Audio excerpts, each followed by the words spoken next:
Hello again to our podcast series.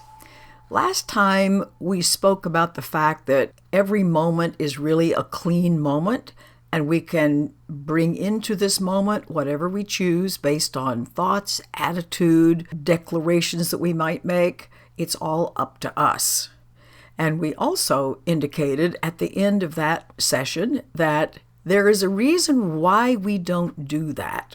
And it's really important to look to see what that reason is. Because if we make a new past and we're able to declare it because we can think about something differently, which means our world will show up differently, we can do whatever we want to do.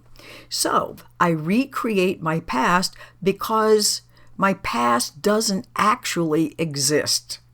It's not like all past events sit on a shelf like books, and I pull one out and I take a look at it and then stick it back on the bookshelf.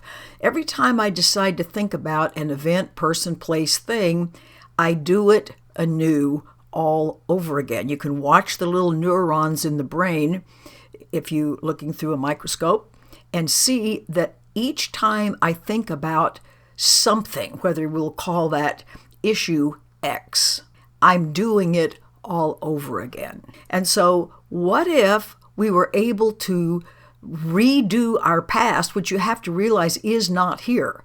So my past that I'm going to invent today, I could have everybody be friendly and supportive and here for us, and we're here for them. And you notice how suspicious your ego mind gets. And it's going to say something like, well, you can't do that. That's what actually happened. So you just can't make up some story and change the storyline. Well, what it fails to say is, what I'm remembering, I made up as well. There's a line in A Course in Miracles in one of the lessons that says, the childhood that you remember never happened. That's because we keep remembering all the time. And one of the things I've been aware of for ages is that whatever my state of mind is today will color how I remember the past or anticipate the future. So now with new research, we can take that even further.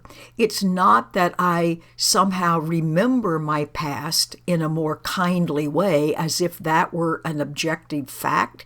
I now can recreate it in a different way. And remembering how important that is, that I reorganize the kind of thoughts I keep in my mind, whether it's about the present or the past, because that's determining the quality, the internal feeling, emotional quality, and the external events, people, places, and things that are happening in my so-called outer life, which is simply a mirror of the inner life. And we're also reminded that there is no one single objective world, that everybody is creating that. Now, what I want to do is read an excerpt from an article that I came by years ago. I have no idea where I found it or whether somebody sent it to me or what, but a person was interviewing a Brazilian neurologist. And so he questions the neurologist, is it possible to communicate pure objective reality or even to experience it? And so the neurologist says, our perception does not identify the outside world as it really is, but the way we are allowed to recognize it as a consequence of transformations performed by our brains and senses. Okay, here's my parenthetical note. As we are allowed to recognize it has to do with our programming.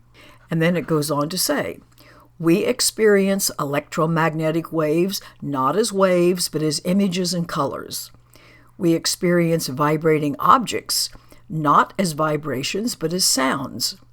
We experience chemical compounds dissolved in air or water, not as chemicals, but as specific smells and tastes. Colors, sounds, smells, and tastes are products of our minds built from sensory experiences. They do not exist as such outside our brain. Acting as a receiver, our brain, senses, and central nervous system process incoming signals in the way we have trained ourselves to perceive things. Once again, my note, trained ourselves to perceive things is our conditioning. It's our programming. It's the stuff that we talk about so often. He goes on to say, you might say that we add flavors, colors, and values such that we experience what we believe, then swear to the authenticity of those facts, and he has those in quotes. And then skipping over a little bit, and we must be aware of our personal biases. Once again, my note, that's our programming, and how we human beings color everything that we experience. The psychologists call that process projection. In a real sense, projection makes perception to a high degree. In no small degree, we see what we believe. And then the interviewer says, okay, doctor, but might not there be objective sensory facts? And his answer, although you and I share the same biological architecture and function, perhaps what I perceive as a distinct color and smell is not exactly equal to the color and smell you perceive. We may give the same name to similar perceptions, but we cannot know how they relate to the reality of the outside world. Perhaps we never will. So, and this is our interviewer saying, if according to modern neurology, even our most objective and detailed first-person exposures are altered and colored by the perspective that we bring to an experience, there you go, once again, our conditioning. What makes us think we can communicate objectively to the second person? Is it any wonder that relationships are so difficult? Who's right? Of course, in one sense, this is my editorializing again, everybody and nobody. So our interviewer concludes by saying, the first step in honest communication is to abandon the myth of an objective perspective. Those who claim they can offer it are either hopelessly naive or dazzlingly arrogant. So there you go. And so now we need to look at, once again, the fact that we are, in fact, experiencing our outer world as the equivalent of our inner world. So why aren't we really excited at the idea, I can remember my past as everybody being happy and supportive? Notice how suspicious that ego gets. Although that opportunity is here for us, it doesn't want to cooperate. Notice how your ego does not want to let go of those stories about who mistreated you, when you were a victim, when things didn't work out, and you think, why am I so in love with the stories about when I was victimized or mistreated? There is a reason, and here's what it is. At a level that most of us will never access, we feel terrified that we have somehow lost our innocence, that we are not beautiful and good and true and magnificent as we were created and as we are, although we don't pay attention to that. We just are terrified. And you might say, I don't feel terrified about that. This is so deep, so painful, so unconscious that we're rarely ever totally aware of the grief that we experience related to this. But notice that we tend to run the words innocent victim together as if that were one 5-syllable word. Innocent victim. All of our newscasters want to find out who's guilty, who's to blame. We can't go any further until we know who the bad guys are. Got to sort out the good guys and the bad guys.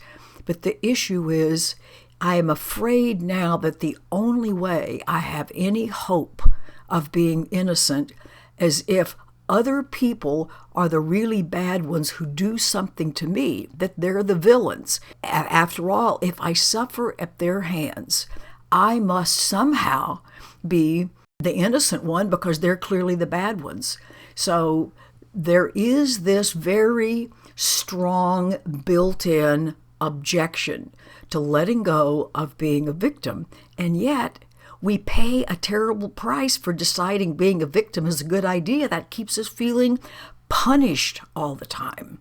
So we have to remember, I haven't lost my innocence. So I don't need to try to get some sort of fake innocence. I must be innocent because I'm a victim, like, okay, now I have this handled. There's nothing to handle. You haven't ruined yourself. You have not lost your innocence. So what we actually want to do is to look at our very vicious, separated egos that always feel powerless and furious.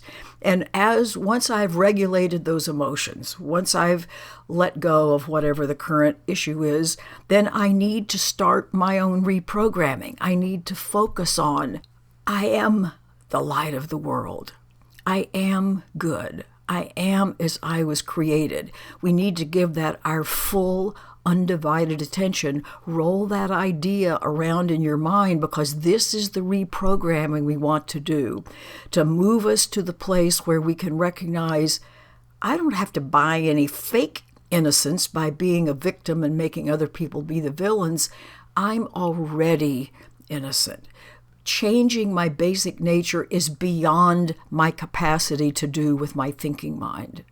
And so now more and more and more, I want to occupy my attention with, I am good, I am innocent, I am beautiful. And then once I know and begin to feel more and more my own innocence, I wouldn't dream of recreating my past, penciling in all those other folks to be the villains and the bad guys. We would see that everybody loses and nobody wins when we do that. So I want to look and realize everybody's innocent, everybody's good. I want to remember only that we're all here for each other and all is well. I hope that makes sense. I hope you practice. It's very important. Bye for now.